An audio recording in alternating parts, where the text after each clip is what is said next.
La définition du complément alimentaire, en fait, elle est parfaitement réglementée depuis le dernier décret au journal officiel qui date de mars 2006. Un complément alimentaire, à la base, c'est une denrée alimentaire qui va complémenter un régime normal. Ça comprend tout un ensemble de nutriments, par exemple des vitamines, des oligo-éléments, ça peut être également des protéines ou des fibres, ça peut également être des plantes et ça complète une alimentation qu'on essaye d'avoir le plus équilibrée possible. Ça se présente sous forme de comprimés, sous forme de granules, sous forme de solutions buvables ou sous forme de sachets. Des carences, à part des cas extrêmement précis, je dirais non, il n'y a pas de carence. Il peut y en avoir dans certaines populations, en particulier si on prend l'exemple de la vitamine D, chez les tout petits enfants qui ne sont pas exposés au soleil ou chez les personnes qui ne s'exposent jamais, qui ont des habits qui les couvrent complètement. Dans ce cas-là, on peut avoir une véritable carence en vitamine D qui nécessite à ce moment-là non pas un complément alimentaire, mais un traitement médicamenteux. Or, un complément alimentaire n'est pas un médicament.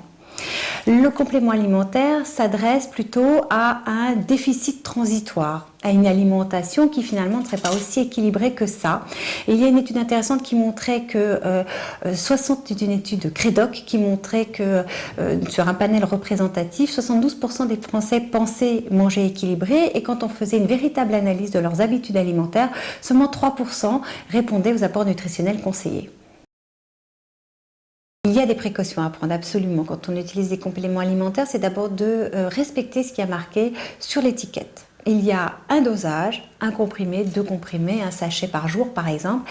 Il faut absolument respecter ça parce que sinon on monte au-dessus des doses qui sont à respecter. Jouer avec les compléments alimentaires, prendre par exemple un complément minceur, plus un complément spécial cheveux, plus un complément autre, on risque de dépasser les doses et de prendre quand même des risques avec sa santé.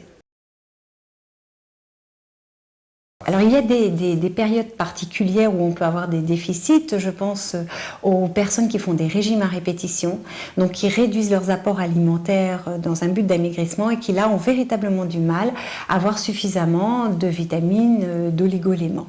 En général, les protéines sont peu touchées, les graisses on cherche à les réduire, donc ça on ne va pas leur en donner, mais on va avoir besoin d'une supplémentation vitamines, oligo-éléments. Il y a également des périodes de préparation d'examen, par exemple, où on peut avoir besoin de supplémentation sur les vitamines B ou sur les acides aminés. Il y a des périodes de fatigue ou de surmenage et on peut trouver des compléments alimentaires qui s'adressent à ce genre d'état passager. Et puis il y a des périodes aussi où on a des besoins supplémentaires. C'est le cas par exemple de la grossesse où on va avoir besoin de plus de fer et de plus d'acide folique sans pour autant passer dans un besoin de médicaments. Et là, il y a des suppléments parfaitement adaptés à ces périodes de la vie. Il y a également, je peux vous citer aussi la ménopause. Là, on a besoin par exemple de plus de calcium. On passe de 800 mg de calcium à 1200 mg de calcium et parfois les apports en produits laitiers sont insuffisants.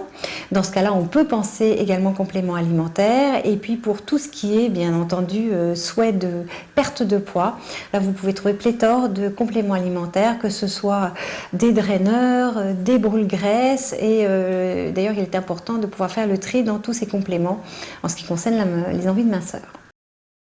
En ce qui concerne les compléments minceurs, déjà il y a une certaine sécurité qui est due justement à ce décret du journal officiel où tout et n'importe quoi ne peut pas être mis sur le marché. Les compléments qui sont en pharmacie ou en parapharmacie aujourd'hui en France répondent à une régulation très stricte et ne dépassent pas les apports nutritionnels conseillés.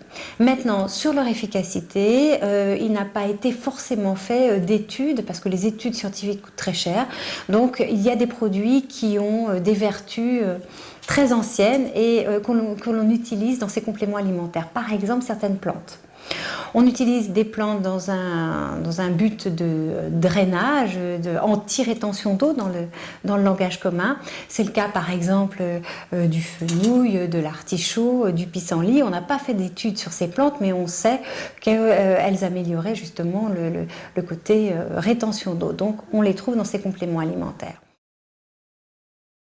Les compléments alimentaires solaires sont destinés à favoriser un bronzage de meilleure qualité et à faire perdurer ce bronzage après l'exposition solaire. En aucun cas, ils ne prennent la place de la crème solaire. Ils vont préparer la peau, en particulier le bêta-carotène, qui va permettre d'avoir une réponse beaucoup plus adaptée des mélanocytes, c'est-à-dire des cellules qui fabriquent la mélanine au premier rayon du soleil. Donc on va peut-être moins brûler, mais de toute façon on brûlera quand même si on ne met pas de crème solaire. Donc complément alimentaire, oui, associé à la crème solaire pendant l'exposition.